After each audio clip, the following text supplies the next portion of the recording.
இப்போ தமிழக பாஜக எதை நோக்கி போயிட்டு இருக்கு அப்படின்னா, என்ன மனநிலையில் போயிட்டு இருக்கு அப்படின்னா, மூத்த தலைவர்கள் எல்லாம் சேர்ந்து தான் அண்ணாமலையை அதிலிருந்து மாற்றுறதுக்கு ஒரு ஆயுதமாக அதிமுக கூட்டணியை பயன்படுத்தினாங்க. அண்ணாமலையை மாற்றுங்கன்னு டெல்லியில் போய் சொன்னால் அங்கே எடுபடாது. மறுபடியும் அண்ணாமலை அவர்களை மாநில தலைவராக பாஜகவில் கொண்டு வர வேண்டாம்னு சொன்னால் யாரும் கேட்க மாட்டாங்க. ஆனால் அதிமுகவோட கூட்டணின்னு நம்ம முடிவு பண்ணி கொண்டு போனோம்னா ஏற்றுக்குவாங்க. அண்ணாமலை வெளியே போயிடுவார். நோக்கம் அண்ணாமலை வெளியே போகணும், பிஜேபி நாசமாக போகணும் தமிழ்நாட்டில். அண்ணாமலை ஒன்றும் முட்டாள் இல்லை சார். அவர் ஒரு யூபிஎஸ் முடித்து ஐபிஎஸ்ஸாக ஒரு 9.5 வருஷம் பணியாற்றி அதில் சிங்கம்னு பேர் வாங்கின ஒரு அதிகாரியாக இருந்தவர். நேர்மைக்கு சொந்தக்காரர். நாம் யோசிக்கிறேன்னா 3 அடி யோசித்தா அவர் 33 அடியில் அவருடைய யோசனைகள் வியூகங்கள் எல்லாமே இருக்கும். அவர் என்ன வச்சிருக்காருன்னு கேட்கலாமே. 2026 தேர்தலுக்கு என்ன அஜெண்டா நீங்கள் வச்சுருக்கீங்க அண்ணாமலைன்னு கூப்பிட்டு வச்சு பேசலாமே டெல்லியில். அதை தானே நீங்கள் அவரை தானே நம்பணும். எடப்பாடி பழனிசாமி அவர்கள் பாஜகவோட கூட்டணிக்கு ஒத்துக்கிட்டாருன்னா ஏன் ஒத்துக்கிட்டாரு? பாஜகவினுடைய ஓட்டு வங்கி மேலே வந்திருக்கு. அது யாரால வந்துச்சு? அண்ணாமலையினால. அப்போ அந்த இடத்துல அண்ணாமலை இல்லாமல் எப்படி நீங்கள் பண்ணுவீங்க? அவர் சிங்கம் சார். எப்படி அமைதியாவார்? சிங்கம் பதுங்கிட்டு இருக்குன்னு வேணா சொல்லுங்க. ஒரு நடுநிலைமை நீங்கள் யோசிக்கிறதா இருந்தால் எனக்கு 2029 தான் முக்கியம் அப்படின்னு சொல்லி திரு நயினார் நாகேந்திரன் அவர்கள் சொல்லியிருக்காரு. ஆனால் அந்த வார்த்தையை அவர் சொல்ல வேண்டிய அவசியம் கிடையாது. சொல்லியிருக்கவே கூடாது. ஏன்ட்ட கேட்டிங்கன்னா, அந்த கூட்டணி நல்லா இருக்குன்னா நல்லா ஓட்டு மக்கள் இந்த தொண்டர்கள் உற்சாகமாக, தொண்டர்கள் மத்தியில் தான் பேசுகிறீங்க. அந்த தொண்டர்கள் உருப்படியாக வேலை செய்யணும்னா நீங்கள் இந்த வார்த்தையை சொன்னால் அவன் எல்லாம் போய் தூங்குவான். அவர் தான் தலைவரே சொல்லிட்டாருப்பா 2029 தான் நமக்கு முக்கியம். நான் என்ன கூட கேள்வி என்ன தெரியுமா? எடப்பாடி பழனிசாமியை டிக்ளேர் பண்ண சொல்லுங்கள். 2029 வரைக்கும் இந்த கூட்டணி தொடரும்னு சொல்லுங்கள். நயினார் நாகேந்திரனை சொல்லுங்கள். 11% ஓட்டுக்கு மேலே நாங்கள் வாங்குவோம். 11.24 இருக்குது. நாங்கள் 12% மேலே பாஜகவுக்கு ஓட்டு வங்கியை உருவாக்கி காணிப்போம் அப்படி சொல்லுங்க பார்ப்போம். இவரை பாஜக அதிமுக கூட்டணி வெற்றி பெறணும். அப்போ அதுக்கு என்ன பண்ணுனா வெற்றி பெற முடியும். இந்த குறைந்தபட்ச சிந்தனை கூட இந்த கூட்டணியுடைய மாநில அளவில் தலைவராக இருக்கக்கூடிய எடப்பாடி பழனிசாமிக்கு இல்லை அப்படின்னா எப்படி அவர் முதலமைச்சர் ஆவார்? நீங்கள் உங்களை முதலமைச்சர் ஆக்குறது திருமதி சசிகலா. நீங்கள் அந்த அம்மாவிட்ட போய் ஒரு ஆசீர்வாதம் வாங்கி ஏதோ இருக்கட்டும் பழச அரசியல் தானே சார் இது. நேரடியாக போய் அந்த அம்மாவை பார்த்து பேசல உங்களுக்கு என்ன பிரச்சனை? கிரீடம் இறங்கி போயிருமா? அப்ப நம்பகத்தன்மை இழந்த ஒரு நபராக திரு எடப்பாடி பழனிசாமி இருக்கும் பட்சத்தில் மக்கள் எப்படி சார் ஓட்டு போடுவாங்க? 2021 அவர் முதலமைச்சர் வர வேண்டியவர். வராம போனதுக்கு காரணமே முக்களத்தோர் ஓட்டு கிடைக்காதது தான். அதானே உண்மை. இப்ப மட்டும் எப்படி கிடைக்கும்னு நம்புறீங்க?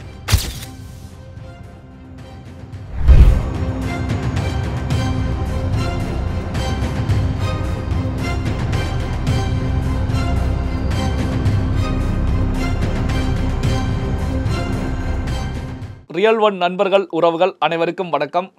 முக்கியமான செய்திகள் பலவற்றை பகிர்ந்து கொள்ள நம்மோடு இணைந்திருப்பவர் அரசியல் விமர்சகர் சின்னப்பா கணேசன் அவர்கள். வணக்கம் சார். வணக்கம் சார். வணக்கம். இப்போ தமிழகத்தை பொறுத்த வரைக்கும் ஒரு பக்கம் எடப்பாடியார் அவர்களுடைய சுற்றுப்பயணம், இன்னொரு பக்கம் உடன்பிறப்பே வா அப்படிங்கிற ஸ்டாலின் அவர்களுடைய நிர்வாகிகள் சந்திப்பு அப்படின்னு சென்றுட்டு இருக்கக்கூடிய சூழ்நிலையில் தான் இப்போ தமிழக பாஜகவில் அண்ணாமலை அவர்கள் எந்த நிகழ்ச்சியிலுமே கலந்துக்காம இருக்காங்க. அதாவது பார்த்தீங்கன்னா பூத் கமிட்டி மாநாடு சென்னையில் நடைபெறுகிறது. பாஜக சார்புடைய முக்கியமான முன்னாள் தலைவர்கள் எல்லாருமே கலந்துக்கிறாங்க. நிர்வாகிகள் 1000க்கும் மேற்பட்ட நிர்வாகிகளும் தமிழகம் முழுவதும் இருந்து கலந்துக்கிறாங்க. ஆனால் முன்னாள் தலைவர் அண்ணாமலை அவர்கள் அங்கே மிஸ்ஸிங். இது பெரிய அளவில் ஒரு பேசு பொருளாக இருந்துச்சு. இதே போல தான் எடப்பாடி பழனிசாமி அவர்களுடைய சுற்றுப்பயணம் துவக்க விழா. இதில் பாஜக சார்பாக பாஜக தலைவர் நயினார் நாகேந்திரன், எல் முருகன், மேலிட பொறுப்பாளர்கள் எல்லாமே கலந்துக்கிறாங்க. தமிழகத்தில் பாஜகவுக்கு ஒரு எழுச்சியை கொடுத்த முன்னாள் தலைவர் அண்ணாமலை அங்கே மிஸ்ஸிங். எப்படி புரிந்து கொள்வது, எப்படி பார்ப்பது? அதாவது நீங்கள் இந்த பூத் கமிட்டி இதிலிருந்து ஒரு பாயிண்டை சொல்லிட்டு வரலான்னு நினைக்கிறேன். பாஜகவினுடைய பூத் கமிட்டி இது நடந்துச்சு. உங்களுக்கு காட்டாங்குளத்தூரில் தான் பண்ணியிருந்தாங்க. நல்ல பெரிய ஏற்பாடெல்லாம் பண்ணி நல்லா பண்ணியிருந்தாங்க. ஆனால் அந்த பூத் கமிட்டி அந்த கலந்துக்கிட்ட அந்த இது எப்படி இருந்துச்சு? செத்த வீடு மாதிரி இருந்துச்சு சார். அந்த இடத்துல அண்ணாமலை மாநில தலைவராக இருந்து இந்த பூத் கமிட்டி நடந்திருந்தால் அது எப்படி இருந்திருக்கும் உற்சாகம் அப்படிங்கிறத ஜஸ்ட் இமேஜின். ஒரு சின்ன இது தான் நான் சொல்கிறேன். அந்த தொண்டர்களுக்கே ஏதோ கூப்பிட்டாங்க நாங்கள் வந்தோம் அப்படிங்கிறதுல தான் இருந்து, அதுவும் தூங்கி வழிஞ்சாங்க. வேறு நிறைய வீடியோலாம் பார்த்துருப்பாங்க. நல்லா ட்ரோல் பண்ணிட்டு இருந்தாங்க. தூங்கி வழிகிற மாதிரி இந்த மாதிரி தான் இவங்களுடைய இது இருந்துச்சு. அப்போ உற்சாகம் இல்லாத ஒரு சூழ்நிலை பாஜக தொண்டர்கள் மத்தியிலேயே வந்துட்டு. இது திட்டமிட்டு இவர் கொண்டு வந்தார்.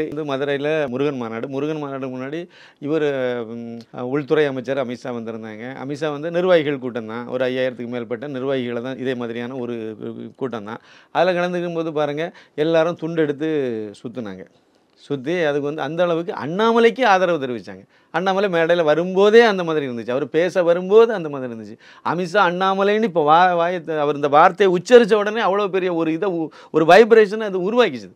அதை வந்து வேற மாதிரி விமர்சனம் பண்ணது, முன்னாடி 4 பேர் இருந்து அப்படி செய்தாங்க, அதை பார்த்து எல்லாரும் அதெல்லாம் எப்படி சார் செய்வாங்க? இல்ல அந்த கூட்டமே பெருமளவுல அண்ணாமலை பேரை சொன்ன உடனே ஒரு ஆரவாரம் ஆர்ப்பாட்டம் அப்படிங்கும்போது அமித்ஷா அவர்களே பேச்சை நிறுத்தி பார்த்து விட்டு அவரே ஆகா நம்ம தப்பு பண்ணிட்டோம்ங்கிறத ஒரு உணர்ற ரியலைஸ் பண்ற மாதிரியான ஒரு இதை தான் அந்த முகபாவனையில நம்ம புரிஞ்சுக்கிட்டோம். ஆனா இன்னும் தமிழக பாஜக தலைவர்கள் புரிஞ்சுக்கலையே. அதாவது இதெல்லாம் அதிகாரப்பூர்வமாக சொல்ல மாட்டாங்க, வரக்கூடியதான். ஆனா உறுதி எனக்கு தெரிஞ்ச ஒரு தகவல் நான் சொல்றேன். இப்ப தமிழக பாஜக என்ன எதை நோக்கி போயிட்டு இருக்கு அப்படின்னா, என்ன மனநிலையில் போயிட்டு இருக்கு அப்படின்னா, மூத்த தலைவர்கள் எல்லாம் சேர்ந்து தான் அண்ணாமலையை அதுல இருந்து மாத்துறதுக்கு ஒரு ஆயுதமாக அதிமுக கூட்டணியை பயன்படுத்தினாங்க. அண்ணாமலையை மாத்துங்கன்னு டெல்லியில போய் சொன்னா அங்க எடுபடாது. மறுபடியும் அண்ணாமலை அவர்களை மாநில தலைவராக பாஜகவில் கொண்டு வர வேண்டான்னு சொன்னால் யாரும் கேட்க மாட்டாங்க. ஆனால் அதிமுகவோட கூட்டணின்னு நம்ம முடிவு பண்ணி கொண்டு போனோம்னா ஏற்றுக்குவாங்க. அண்ணாமலை வெளியே போயிடுவார். நோக்கம் அண்ணாமலை வெளியே போகணும், பிஜேபி நாசமாக போகணும் தமிழ்நாட்டில். இதுதான் என் வார்த்தை எப்படி இருக்கும், தடித்த வார்த்தையாக தான் இருக்கும். இதை அப்படி தான் சொல்லி ஆகணும். அப்படி தான் இவங்க செய்தாங்க. அது மூத்த தலைவர்கள்ங்கிற எல்லாருமே சேர்ந்து தான் பண்ணாங்க. இல்லை யாரும் ஒரு ஆள் கூட தமிழகத்தில் அண்ணாமலை அவர்கள் வந்த பிறகு தான் பாஜக ஒரு 11.2% அளவுக்கு தனித்துவமான ஒரு ஓட்டு வங்கியை உருவாக்கியிருக்கு. தலைமையில் ஒரு கூட்டணி அமைச்சிருக்கு. மிகப்பெரிய ஒரு எழுச்சி மாற்றத்தை மாற்றம் ஏற்படுங்கிற நம்பிக்கையை பொதுமக்கள் மனசில் கொடுத்துருக்கு. அப்படிங்கிறத ஒரு தலைவர் கூட டெல்லியில் சொல்லவே இல்லையே. பாஜகவினுடைய மூத்த தலைவர்கள், முன்னாள் தலைவர்கள் எவ்வளோ பேர் தமிழ்நாட்டில் இருக்காங்கல்ல, ஒருத்தங்க கூட எங்கள் எடுக்கிற முடிவு தப்பு, அந்த கூட்டணியை விட இப்படி நம்ம யோசித்து பாருங்கள். இன்னொன்று, அண்ணாமலை ஒன்றும் முட்டாள் இல்லை சார். அவர் ஒரு யூபிஎஸ் முடித்து ஐபிஎஸ்ஸாக ஒரு 9.5 வருஷம் பணியாற்றி அதில் சிங்கம்னு பேர் வாங்கின ஒரு அதிகாரியாக இருந்தவர், நேர்மைக்கு சொந்தக்காரர். நாம் யோசிக்கிறோன்னா 3 அடி யோசித்தா அவர் 33 அடியில் அவருடைய யோசனைகள் வியூகங்கள் எல்லாமே இருக்கும். அவர் என்ன வச்சிருக்காருன்னு கேட்கலாமே. 2026 தேர்தலுக்கு என்ன அஜெண்டா நீங்கள் வச்சுருக்கீங்க அண்ணாமலைன்னு கூப்பிட்டு வச்சு பேசலாமே டெல்லியில். அதை தானே அவரை தானே நம்பணும். எடப்பாடி பழனிசாமி அவர்கள் பாஜகவோட கூட்டணிக்கு ஒத்துக்கிட்டாருன்னா ஏன் ஒத்துக்கிட்டாரு? பாஜகவினுடைய ஓட்டு வங்கி மேலே வந்திருக்கு. அது யாரால் வந்துச்சு? அண்ணாமலையினால. அப்போ அந்த இடத்துல அண்ணாமலை இல்லாமல் எப்படி நீங்கள் பண்ணுவீங்க? இப்போ நம்ம முக்கிய சொல்ல விஷயத்துக்கு வரேன். கமலாலயத்தில் சமீபத்தில் என்ன மாதிரியான ஒரு மனநிலையில் இருக்காங்க, குறிப்பாக மூத்த தலைவர்கள்னு எடுத்துடுங்க. நான் யாரையும் குறிப்பிட்டு சொல்லணும்னு நினைக்கல. மாநில அளவில் உள்ள நிர்வாகிகள் என்ன நினச்சிட்டு இருக்காங்கன்னா, இப்படியே நம்ம போனால் இந்த அண்ணாமலை ஏற்றி வச்சுருக்காருல ஓட்டு, இதெல்லாம் சேர்ந்து அறுவடை பண்ணி 2026 பாஜகவுக்கு ஒரு கணிசமான எம்எல்ஏகள் கிடைப்பாங்க. கிடைச்ச பிறகு தேர்தலுக்கு 2026 சட்டமன்ற தேர்தலுக்கு பிறகு அந்த மாதிரி கிடைக்கும் பட்சத்தில் அது எல்லாமே நயினார் நாகேந்திரன் வந்த பிறகு அண்ணாமலை இல்லாத சூழ்நிலையில் மக்களுடைய ஆதரவு அப்படிங்கிறது எல்லாத்துக்கும் ரெஜிஸ்டர் ஆயிரும். அப்படி நம்ம கொண்டு போயிடலாம். அதை கொண்டு போய் சேர்த்துட்டு அது ஒரு 2026 எலெக்ஷனுக்கு பிறகு அண்ணாமலை தானாகவே அமைதியாகிடுவார். அவர் சிங்கம் சார். அவர் எப்படி அமைதியாகிடுவார்?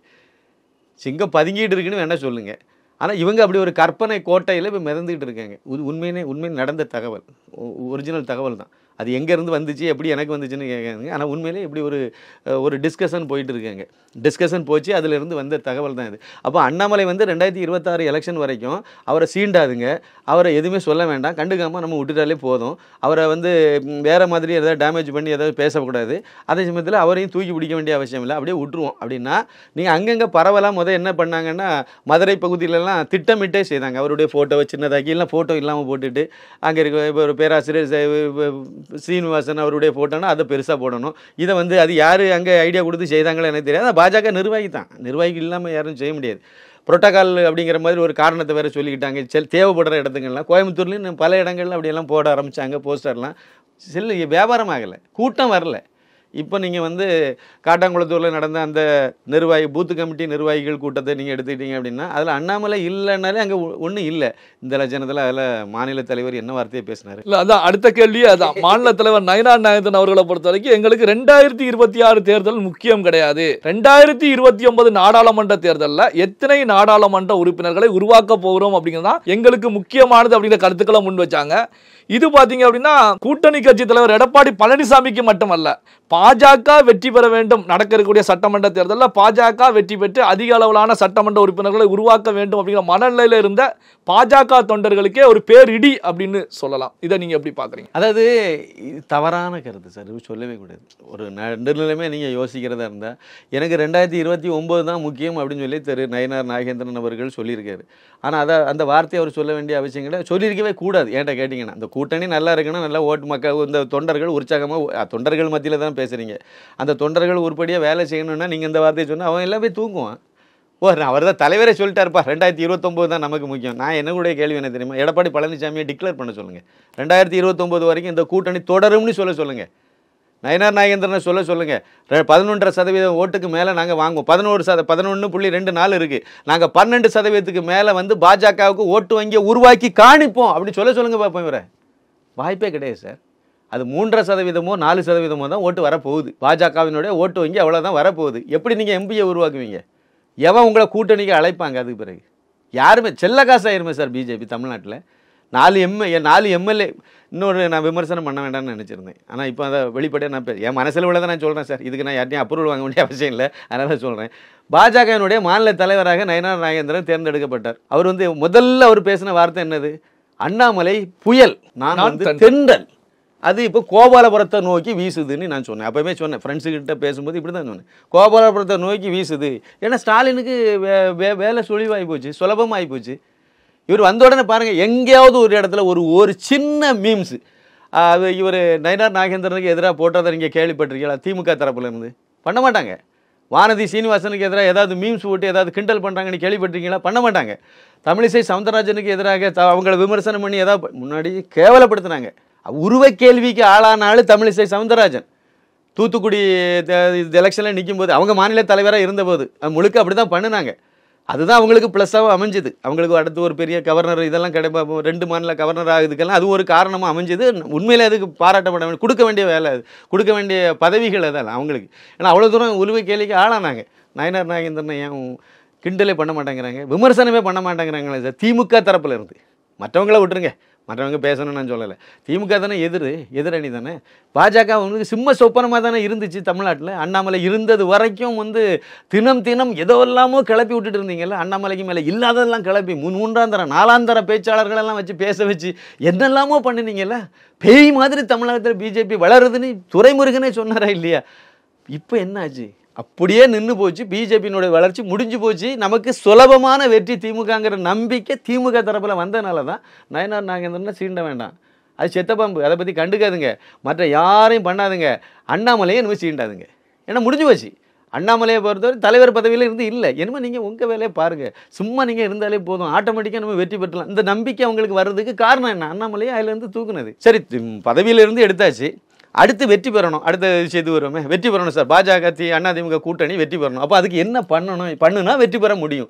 இந்த குறைந்தபட்ச சிந்தனை கூட இந்த கூட்டணியுடைய மாநில அளவில் தலைவராக இருக்கக்கூடிய எடப்பாடி பழனிசாமிக்கு இல்லை அப்படின்னா எப்படி அவர் முதலமைச்சர் ஆவார்? எனக்கு இது ரொம்ப நாளாகவே இந்த கேள்வி இருக்குது. இப்போ நீங்கள் தான் முதலமைச்சர் வேட்பாளருங்கிறத உறுதி செய்தாச்சு. நீங்கள் தேசிய ஜனநாயக கூட்டணின்னு சொல்லலாம், தப்பே கிடையாது. இது வரைக்கும் அவர் வாயினால அது வரல, எனக்கு தெரிஞ்சு வரல. அதிமுக கூட்டணி, அதிமுக தனிச்சு ஆட்சி அமைக்கும் இப்படித்தான் பேசிகிட்டு இருக்காங்களே ஒழிய தேசிய ஜனநாயக கூட்டணி ஆட்சி அமைக்கும்னு சொல்கிறதுல உங்களுக்கு என்ன கிரீடம் இறங்கி போதா? கிடையாது. அடுத்து பாயிண்ட்டை பாருங்கள், யாரெல்லாம் உள்ளே இருக்காங்க கூட்டணியில்? இப்போ பாஜக அதிமுக, வேறு எந்த கட்சி இருக்குது? எதுவுமே இல்லை. சரி, அதிமுக உருப்படியான ஒரிஜினல் அதிமுக அந்த இதில் இருக்கா? இல்லை. அதுலேருந்து பிரிஞ்சு போன ஓபிஎஸ்ஸை நீங்கள் பேசி சரி பண்ணிட்டீங்களா? இல்லை. சரி, டிடிவி தினகரன் தனி கட்சி அம்மா மக்கள் முன்னேற்ற கழகம் வச்சுருக்காங்க, அவங்கள பேசி உள்ளே கொண்டு வந்தீங்களா? இப்போ ஒரு சுற்றுப்பயணத்தை தொடங்குறீங்க, அம்மா மக்கள் முன்னேற்ற கழகத்துக்கு அழைப்பே இல்லைன்னு சொல்கிறார். டிடிவி தினகரன் அவருடைய லெவலுக்கு கீழே இறங்கி வந்துட்டார். இதுக்கு கீழே இறங்க வேண்டிய அவசியம் கிடையாது, கீழே இறங்கி வந்துட்டார். நீங்கள் உங்களை முதலமைச்சர் ஆக்குறது திருமதி சசிகலா. நீங்கள் அந்த அம்மாவிட்ட போய் ஒரு ஆசீர்வாதம் வாங்கி ஏதோ இருக்கட்டும், பழச அரசியல் தானே சார் இது. நேரடியாக போய் அந்த அம்மாவை பார்த்து பேசல உங்களுக்கு என்ன பிரச்சனை? கிரீடம் இறங்கி போயிருமா? அப்போ நம்பகத்தன்மை இழந்த ஒரு நபராக திரு எடப்பாடி பழனிசாமி இருக்கும் பட்சத்தில் மக்கள் எப்படி சார் ஓட்டு போடுவாங்க? 2021 அவர் முதலமைச்சரை வர வேண்டியவர், வராமல் போனதுக்கு காரணமே முக்குலத்தோர் ஓட்டு கிடைக்காதது தான். அதுதானே உண்மை. இப்போ மட்டும் எப்படி கிடைக்கும்னு நம்புறீங்க? கிடைக்கணும் அப்படின்னா அவங்களெல்லாம் உள்ளே சேர்த்து அந்த எந்தெந்த இடம்லாம் நமக்கு ஓட்டு வரதை. நயினார் நாகேந்திரன் முக்குலத்தோர் சமுதாயத்தை சேர்ந்தவர். அவரை வந்து பாஜக தலைவராக அங்கே வச்சாச்சு. அதனால் முக்குலத்தோர்லாம் ஓட்டு போட்டுருவாங்கன்னு நம்புகிறேன். இதை மாதிரி பைத்தியக்காரத்தனம் முட்டாள்தனம் வேறு ஏதாவது உண்டுமா சார்? தமிழக பாஜகவுக்கு ஏற்கனவே ஒரு முக்குலத்தோர் சமுதாயத்தை சேர்ந்த திருநாவுக்கரசர் தலைவராக இருந்தார் சார். அவர் எத்தனை இடத்துல வெற்றி பெற்றாங்க பாஜக? அன்னைக்கு கட்சி வளரலை அப்படின்னு காரணம் சொல்லுவீங்க. இன்னைக்கு மட்டும் வளர்ந்து ஆட்சி பிடிக்கக்கூடிய அளவு வந்திருக்கீங்களா? இல்லைல்ல. அண்ணாமலை ஒரு அளவுக்கு தூக்கிட்டு வந்தார். இப்போ இந்த எலெக்ஷனில் கண்டினியூ பண்ணி அவர் இருந்திருந்தாருன்னா 2026 குறைந்தபட்ச கூட்டணி ஆட்சிங்கிற லெவலுக்கு அவர் ஐடியா பண்ணி செய்திருப்பார். அதை கெடுத்து விட்டுட்டீங்க. தமிழகத்தில் 2வது பெரிய கட்சியே பாஜக தான்ங்கிற நிலையை நோக்கி நகர்த்தினார். அதை பிடிச்சி இழுத்து விட்டுட்டீங்க. அதான் உண்மை. நயனா நாகேந்திரன் வந்தோடனே அந்த முக்குலத்தோரெலாம் ஓட்டு போடுவாங்கன்னா எப்படி போடுவாங்க? முக்குலத்தோரை நீங்கள் வந்து ஓட்டு போட வைக்கணுன்னா நீங்கள் எடப்பாடி பழனிசாமி வந்து ஒரு துரோகி, ஒரு வில்லன், அது வந்து ஒரு நம்பிக்கை துரோகிங்கிற எண்ணத்தை முக்குலத்தோர் மத்தியில் உருவாக்கி இருக்குது. அதான் உண்மை. அதை போக்கணுமா வேண்டாமா? அதை களையணும்ல. அது இல்லை, அவர் வந்து அதுக்கு பரிகாரம் தேடுறாரு, ஏதோ அந்த சமயத்தில் ஒரு தப்பு பண்ணார், ஆனால் இப்போ வந்து அவர் திருந்திட்டார், இதை மக்கள் புரியுற அளவுக்கு நீங்கள் செயல்படணுமா வேண்டாமா? நான் எதுவுமே பண்ண மாட்டேன், எனக்கு வந்து எல்லாம் ஓட்டு கிடைக்கும். அது திமுகவுக்கு எதிராக மக்கள் இருக்காங்க, உண்மைதான். திமுக ஆட்சி நல்ல ஆட்சி இல்லை, மக்கள்லாம் கோவத்தில் இருக்காங்க. சரி, அதுக்கு நீங்கள் என்ன வாய்ப்பை உருவாக்கிறீங்க? ஒரு வாய்ப்பை உருவாக்கணும்ல, அந்த மக்களுடைய ஓட்டை அறுவடை பண்ணுறதுக்கு செய்யணும்ல. பிஜேபி ஓட்டும் முழுமையாக அண்ணாமலையால் பாஜகவுக்கு வந்த தொண்டர்கள், ஆதரவாளர்கள் எல்லாம் அதிமுகவுக்கும் ஓட்டு போடணும்னு நீங்கள் நினச்சிங்கன்னா அண்ணாமலையை நீங்கள் முன்னிலைப்படுத்துறதுல உங்களுக்கு என்ன பிரச்சனை? அரசியல் தானே சார், ஓட்டு அரசியல் தானே. ஓட்டு எவ்வளோ அதிகமாக வாங்குறீங்களோ அதை பொறுத்து வெற்றி பெற போகிறாங்க. ப்ரொஃபஸர் சீனிவாசனாக இருந்தாலும் சரி தான், இல்லைன்னா இந்த வானதி சீனிவாசனாக இருந்தாலும் சரி தான், இல்லை தமிழிசை சவுந்தரராஜனாக இருந்தாலும் சரி தான், யார் வேணால் இருக்கட்டும் சார், அவங்க எலெக்ஷன் நிற்கக்கூடிய தொகுதியில் அவங்களுக்கு முழுமையான ஆதரவு கிடைக்கணும்ல. கிடைக்குன்னா அண்ணாமலையை நம்பி அங்கே ஒரு 10-50 ஓட்டு இருக்குன்னு அந்த ஓட்டு உங்களுக்கு வாங்குறக்கூடிய வெளியே பார்ப்பீங்களா? அவரை இன்னமும் இன்சல்ட் பண்ணிட்டு, இன்னமும் அவமானப்படுத்திக்கிட்டு, இன்னமும் ஓரம் கட்டிட்டு அலைஞ்சிங்கன்னா எப்படி சார் அந்த ஓட்டு கிடைக்கும்? எப்படி எனக்கு புரியலை. இவங்க எல்லாம் வந்து 1967க்கு முன்னாடி உள்ள அரசியல் காலம், அன்னைக்கு காமராஜர் காலத்தில் என்ன இருந்துச்சோ அதில் எப்படி திமுககாரங்க ஏமாத்துனாங்களோ அதை மாதிரி நம்ம ஏமாத்தலாம் நினைக்கிறாங்கன்னு நினைக்கிறேன். எனக்கு அது புரியலை. கிரவுண்டு தெளிவாக இருக்குது, மக்கள் நல்ல புரிதலோடு இருக்காங்க. இன்னமும் அண்ணாமலை தான் சார் ஹீரோவாக இருக்கார் தமிழகத்தை பொறுத்த வரைக்கும். நீங்கள் பாருங்கள், அதாவது அரசியல்னா என்னன்னே சாக்கடை அப்படின்னு சொல்லிட்டு ஓரமாக ஒதுங்கி இருந்தவங்க எல்லாம் அண்ணாமலை வந்த பிறகு தான் அரசியலை பற்றியே கவனிக்க ஆரம்பித்தாங்க. அதை நம்ம ஒத்துக்கணும். அதுக்கு முன்னாடி யாரெல்லாமோ வந்தாங்க, விஜயகாந்த் வந்தார், ஜெயலலிதா அந்த மாதிரி இருந்தாங்க, இவங்கெல்லாம் சினிமாவிலேருந்து வந்தாங்கங்கிறது கூட்டம் கூடிச்சு, அதெல்லாம் உண்மை தான். ஆனால் அரசியல்னால் அது அப்படி தான்ப்பா, நமக்கு அதுக்கு சம்மந்தம் இல்லைன்னு இருந்த படித்த மக்கள், குடும்பத்தை இல்லத்த அரசியல், அந்த காமராஜர் காலத்து ஆட்கள், வயதான முதியவர்கள், இவங்க எல்லாருமே அண்ணாமலைக்கு மேலே ஒரு அபரிமிதமான நம்பிக்கை வந்துச்சு. அது அவருடைய செயல்பாடுனால. முக்கியமாக அவர் திமுகவை டெட் அகைன்ஸ்டாக நின்று எதிர்த்தார். அந்த சித்தாந்தத்தை உடைக்கிறதுக்கு முயற்சி பண்ணார், அதை அழிக்கிறதுக்கு முயற்சி பண்ணார். ஒவ்வொரு அறிவாலயத்தினுடைய ஒவ்வொரு செங்கலையும் நான் உருவேன்னு சொன்னார். அதை நோக்கி போனனால அவரை நம்பி எல்லாரும் வந்தாங்க. சரி, இப்போ அவரை நம்பி வந்த அந்த ஆதரவாளர்கள் ஓட்டை நம்ம வாங்கணும் அப்படின்னா எடப்பாடி பழனிசாமி ஒரு ஸ்டெப்பு கீழே இறங்கணும். அவர்கிட்ட பேசணும். ஒரு கொங்கு மண்டலம், நீங்கள் அழகாக கோட் பண்ணீங்க, கொங்கு மண்டலத்தில் அங்கே இருக்கக்கூடிய நிறைய ஓட்டுகள் வந்து அண்ணாமலைக்காக இருக்குது. அப்போ அவரை நீங்கள் அரவணைச்சி அதே மேடையில் அவரை ஏற்றி நீங்கள், அப்போ அதுக்கு எது தடங்களாக இருக்கோ அவரை நீங்கள் அதை சரி பண்ணணும். அவர் அண்ணாமலை சொன்னதை அவர் செய்தார். அதிமுகவோட கூட்டணி அப்படின்னா நான் சாதாரண காரியகர்த்தாவாக இருக்கேன்னு சொன்னார். மோடி என்ன சொல்கிறாரோ அதை நான் கேட்பேன்னு சொன்னார். அவ்வளோதான் அவர் சொன்னார். எடப்பாடி கலந்து கூட கூட்டத்தில் நான் வரமாட்டேன்னு அவர் சொல்லவே இல்லையே. அப்போ நீங்கள் நேரடியாக ஒரு ஸ்டெப்பு கீழே இறங்கி, இப்போ உங்களுக்கு தான் காரியம் ஆக வேண்டியது இருக்குது. எடப்பாடி பழனிசாமி அவர்களுக்கு தான் காரியம் ஆக வேண்டியது. அவர் தான் முதலமைச்சராக சார், காரியம் ஆக வேண்டியது மட்டும் இல்லை சார், முதலமைச்சராக ரெண்டாவது அவருடைய எதிர்காலமே இதில் தான் சார் இருக்குது. அவர் ஓட்டாண்டியா தெருவுந்தனையுமே போக வேண்டிய நிலைமை. பாஜகவை மட்டும் மேலிடம் சரியாக அண்ணாமலையை முன்னிலைப்படுத்தி அவங்க இந்த அரசியலை முன்னெடுத்திருந்தாங்கன்னா இந்த எலெக்ஷன் முடியும் போது அவர் ரெட்டையில சின்னமும் கிடைக்க வாய்ப்பு இருந்திருக்காது. இப்பவும் கிடைக்கவே இல்லைன்னு கேள்விக்குறி தான் கிடைச்சிருக்காது. அதே மாதிரி அவருக்கு அந்த அடுத்து அது 10% அளவுக்கு அந்த அதிமுக ஓட்டு வங்கி சரிஞ்சிருக்கும். பாஜக 25% மேலே ஓட்டை பெற்றிருக்கும். அதுக்கு பிறகு எதிர்காலமே இல்லாமல் போயிருப்பார். அவருக்கு ஒரு ஆக்சிஜன் கொடுக்க வேண்டிய நிலைமையில் ஐசியூவில் இருந்த எடப்பாடி பழனிசாமிக்கு அப்படியே இப்போ ஒரு பெரிய இதை உருவாக்கி கொடுத்துட்டீங்க, மறுவாழ்க்கை கொடுத்து வச்சுருக்கீங்க. இப்போ அவர் தான் கீழே இறங்கணும். இறங்கி ஏதோ நமக்கு உள்ளால முன்னாடி என்னத்தை பேசியிருந்தோம், அரசியல் தானே, என்ன இருந்தாலும் சரி பரவாயில்ல, நம்ம இறங்கி நம்ம வேலை செய்வோம், நீங்கள் பண்ணுங்க தம்பின்னு சொல்லி, அவருக்கு தானே வயசு கம்மி தானே, அதே கொங்கு மண்டலம் தானே, அவர்கிட்ட பேசி அவரை சரி பண்ணியிருக்கலாம். அதிமுகலேருந்து பிரிஞ்சு போன தலைவர்களெல்லாம் உள்ளே கொண்டு பலப்படுத்தலாம். எந்த முயற்சியும் பண்ணலையே. அப்புறம் தேமுதிக எங்கே இருக்குது, கூட்டணியில் இல்லை. அப்புறம் பாமக எங்கே இருக்குது, எங்கே கூட்டணியில் இல்லை. அப்புறம் கிருஷ்ணசாமியை உள்ளே கொண்டு வந்துட்டீங்களா, பேச்சுவார்த்தை நடத்துனீங்களா, இது வரைக்கும் இல்லை. அப்புறம் ஜான் பாண்டியன் அவர்களை உள்ளே கொண்டு வந்தீங்களா, பாரிவேந்தரை கொண்டு வந்தீங்களா, ஏசி சண்முகத்தை கொண்டு வந்தீங்களா? எந்த கட்சி கூட தான் சார் பேச்சுவார்த்தை நடத்தியிருக்காங்க? திரைமறைவில் நடக்கணும், எவ்வளோ வருஷமாக நடக்கும் அது? திமுக காரங்க வேலையை ஆரம்பித்து ரொம்ப ஒரு நாள் ஆகிப்போச்சு, மாதம் ஆகிப்போச்சு. அதில் அவங்க கரெக்டாக இருக்காங்க. நீங்கள் அந்த இது எதுவுமே செய்யாமல் மேடையில் உட்கார்ந்து இருந்துட்டு திமுக வைப்பார், திமுகவினுடைய அதிமுக தான் நமக்கு ரோல் மாடல், பூத்து கம்பெனிலன்னு வானதி சீனிவாசன் பேசிகிட்டு இருக்காங்க. எனக்கு அது என்னன்னு புரியலை. பார்ட்டி வித் டிஃப்ரெண்ட்டுன்னு பிஜேபியே சொல்லி ஊராக சொல்லி எல்லாம் வளர்த்து வச்சுக்கிட்டு, தொண்டர்களுக்கு நம்ம வித்தியாசமாக இருக்கும், நம்ம காசு வாங்க மாட்டோம், நம்ம நாட்டுக்காக உழைக்கிறோம் எல்லாம் சொல்லிவிட்டு, நாங்கள் திமுக காரன் மாதிரி ரோல் மாடலாக இல்லைன்னா நீங்கள் என்ன மாடலை வச்சுருக்கீங்க, நீங்கள் இப்படி தான் இப்போ இவ்வளோ வருஷமாக இருந்திருக்கீங்க அப்படிங்கிற மாதிரி ஆகுதில்ல. என்னை பொறுத்த வரைக்கும் அண்ணாமலை இமயம் சார். அதை வந்து இவங்க யாரை நினைச்சாலும் எல்லாம் சூரியனை பார்த்து நாய் குறைச்ச மாதிரி தான். அண்ணாமலைக்கு ஏதாவது அவருக்கு எதிரான இந்த காய்த்திர இருக்கிற மாதிரி யாரையும் வச்சு ஏதாவது சொல்லிட்டு தெரியலாம். அதை யாரும் தீண்ட போகிறதில்ல, அவரும் கண்டுக்க போகிறதில்ல. ஆனால் அவருடைய இது வந்து கண்டிப்பாக இன்னும் ஒரு 30 வருஷத்துக்கான அரசியலை அவர் புரிஞ்சு வச்சுருக்கார். அண்ணாமலை எனக்கு தெரிஞ்ச வகையில் புரிஞ்சு வச்சுருக்கார். அதனால் அவர் என்ன பண்ண போகிறாருன்னு எனக்கு தெரியாது. அடுத்து அவர் என்ன ஸ்டெப்பு எடுக்க போகிறாரு, என்ன செய்ய போகிறாரு, எதுக்கு பதுங்கிட்டு இருக்காரு, இதெல்லாம் யாருக்குமே புரிஞ்சிக்க முடியாத இடத்துல தான் அவரு இருக்காருன்னு நான் சொல்லுவேன். பல்வேறு முக்கியமான தகவல்கள், செய்திகளை நம்முடைய உறவுகளுடன் பகிர்ந்து கொண்டதற்கு நன்றி சார். மிக்க நன்றி. நன்றி, வணக்கம்.